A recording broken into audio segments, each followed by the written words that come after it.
देखो गोटे सीझा आलू नहीं कंचा लंका नहीं रसुण नहीं पियाज नहीं कलरा को एमती छोट साइज कर काटे छेचिरा भी भल हम मैं जारिबा भी भल हम कलरा आलू छेचा करवा आसतु कड़े बसई तेल पकईवा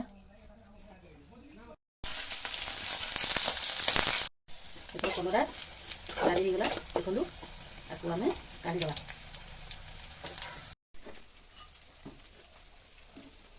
पकईवा कलरा पकईवा कटा पियाज पकईवा ये कंचा लंका पकईवा रसुण पकईवा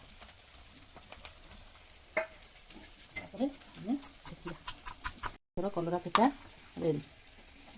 बढ़िया स्वादिष्ट लगे पूरा भात सांगे सांगे पड़े खाली खाइले है कर